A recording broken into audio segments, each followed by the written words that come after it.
It's time for the Freedom in 5 Minutes podcast. Powerful and liberating business strategies you can start in 5 minutes or less. Now, here's your host, Dean Soto. Hey, this is Dean Soto, founder of freedomin5minutes.com and prosulum.com, prosulum.com. And we're here again with another Freedom in 5 Minutes podcast episode.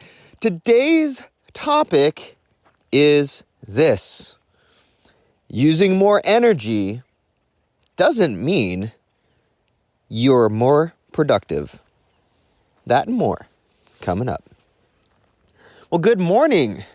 Man, it is getting a little warmer here in Central California, and that is not necessarily a good thing. I love the cold, and so it's a little bit of a downer that things are getting warmer. I want to see more rain, more cold. However, all of the seeds and stuff that I've planted, with all that being said and done, that means that we will be having more of a crop, because the winter is bringing spring, right?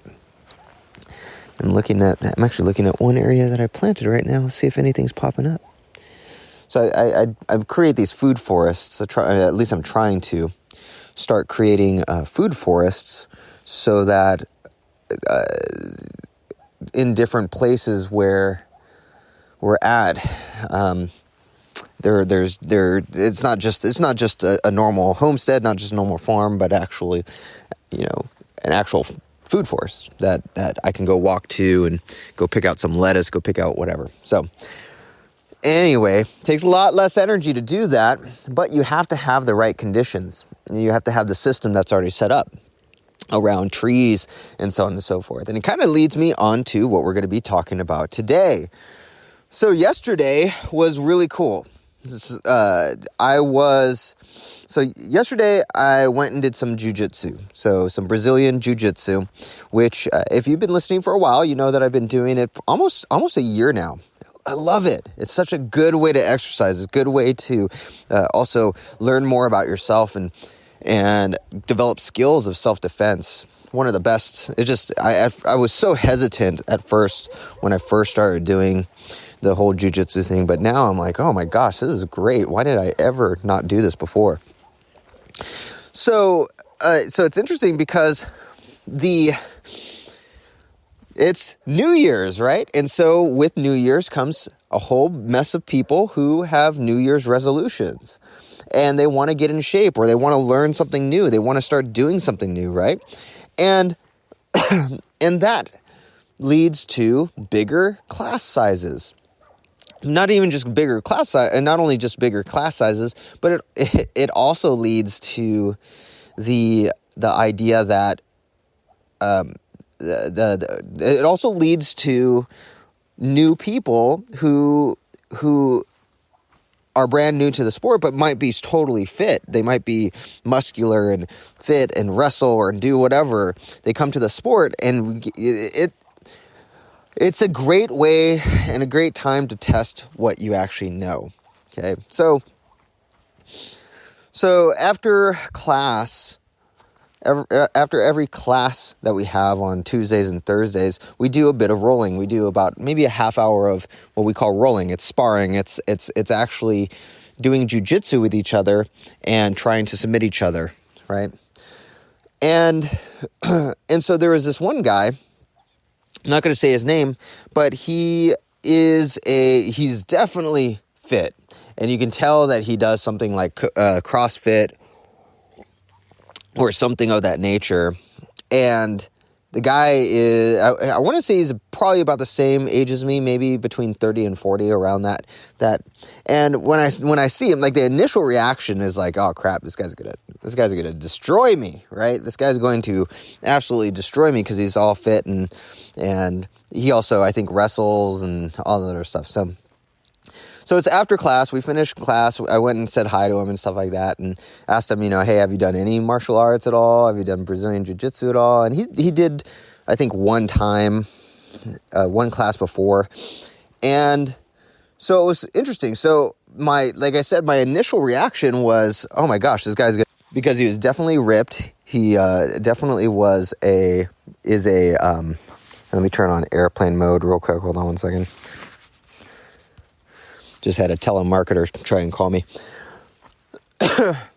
So anyway, I'm like, hey, well, let's roll. And internally, I'm like, oh crap, this is gonna suck. All of my year of training is gonna just go for nothing. And so we start. And he's a wrestler, so he knows how to do clinching and stuff like that. So we start and we clinch. And the cool thing is that I kind of got to feel him out a little bit. And right away, I ended up getting him in my guard, which in jiu-jitsu is a dominant position. It might not look like a dominant position, but it is a dominant position. It's basically where I have my back on the ground, which for wrestlers, in wrestling, you don't want to do. That's the whole point of, you want to pin someone to the ground, right? But in jiu-jitsu, having your back on the ground is totally fine. So it's when you have your back on the ground and your legs are wrapped around the person. Okay, that might not look like a dominant position, but it's actually a dominant position in jiu-jitsu. So we're going, and it's cool because he's trying to get out of my guard, and I'm constantly putting him off balance this way and that way, and then I was able to then sweep him over and get into mount, which is a very dominant position. It's one of the best positions where you have a lot of different opportunities to do different arm locks, arm bars, chokes, and all that other jazz. So when I get into mount, the first thing that he does is he wraps his arms around me. So mount is basically, just so you have an idea of what mount is, full mount. It's where I'm on top of him, and my legs are, how do I want to say it? I'm on top of him. I'm in a position where if I wanted to pound on his face with punches, he can barely do anything. So my legs are kind of in the area around his abdominal, around his abdomen, right? And then my legs I try and wrap them around his legs, so that he can't really throw me off or anything like that. If you Google Brazilian Jiu Jitsu mount position or something like that, you'll see what it is. But anyway, so he's there. But the first thing he does is he goes and wraps his arms around me to hold me close to him, which is sort of what you can do. Like if someone's punching you, you definitely want to do that, because now I can't get any strength, or I can't get any space to start landing punches or anything like that. So he's pulling me close. And the thing was that he's squeezing at the same time. He's like, "Urgh, urgh, urgh," and it feels to him like he is making a difference. He is constricting. He's a boa constrictor, constricting all of my oxygen and making it to where I'm just going to pass out and give up, right? Well, that's what he might be thinking. But in my head, all I'm thinking at that point is, yes, young Skywalker, please keep doing that, for the energy is leaving your body.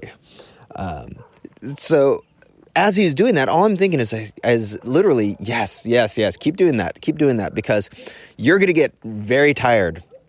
You're expending all that energy trying to squeeze me in a position that is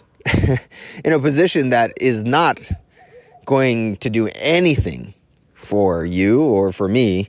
It is very easy to, you're making it easy for me to win later on, because that squeezing is not going to choke me. It's not going to constrict my airflow or anything like that.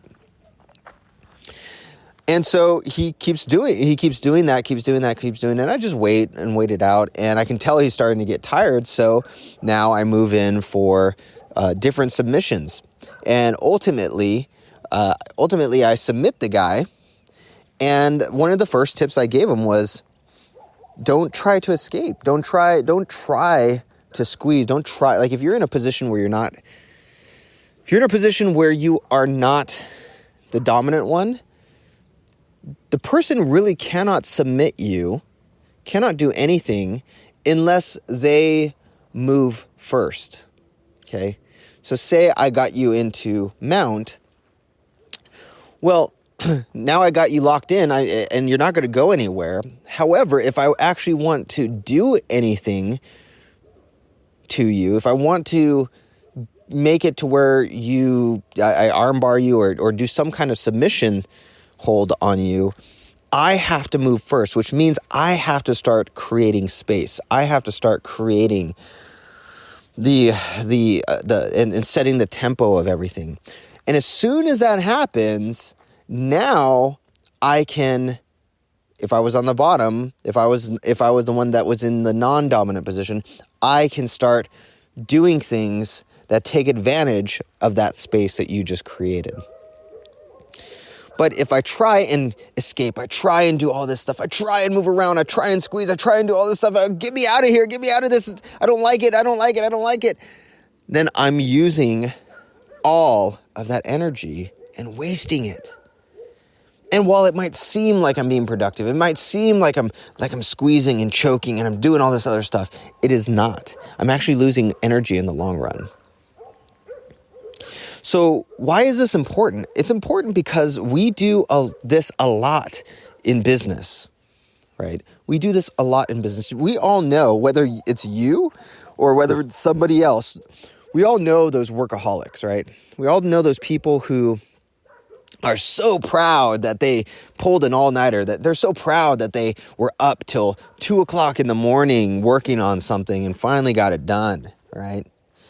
We know those people that stay, if you're in a normal 9-to-5 job, we know those people who stay till 9, 10, 11 at night trying to finish things up, and then they come back and they're like, oh yeah, I was here till 9, 10, or 11, and then they make you feel bad for working normal hours. They make you feel bad for working 8 to 5 or 9 to 5 or whatever it is, right? Well, those people are just like those people who are spending energy and getting nothing done. They're spending energy, and that energy that's being spent is actually being wasted.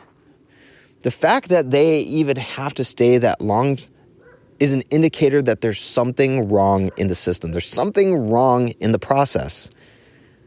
Okay? Just because you work hard on something doesn't mean you're doing more. It doesn't mean you're producing more. It simply means that you're working hard on something. That's it. Doesn't mean anything else. And so, what's more, one of the things that I love about jiu-jitsu, Brazilian jiu-jitsu, is that everything is strategic. Everything is built on leverage. Everything is built on a system of techniques. A system of, if you move just 1 inch in this direction, because of how you have your body, their body will flip over, or their body will, or you can choke them, or you can do all of these different things, right? So the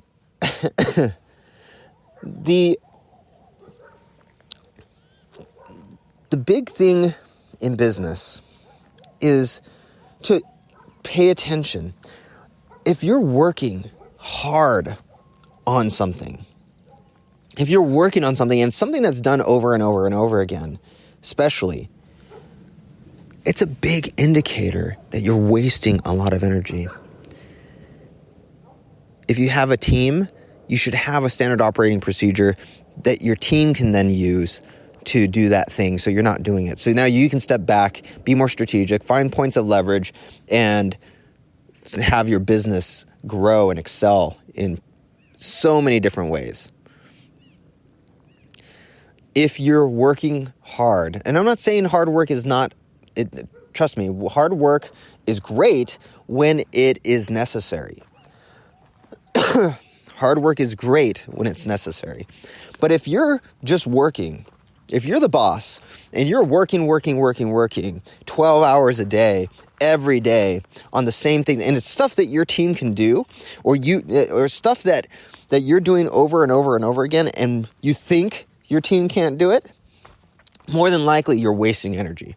More than likely you're wasting all that time that if you just step back, created a process for it, a documented process, step by step, you could offload that and many, many other things, so that every ounce of energy that you're spending, every single ounce of energy you are spending is spent in an efficient and beautiful and amazing way.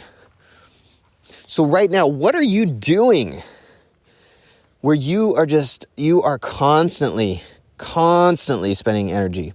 You're constantly doing,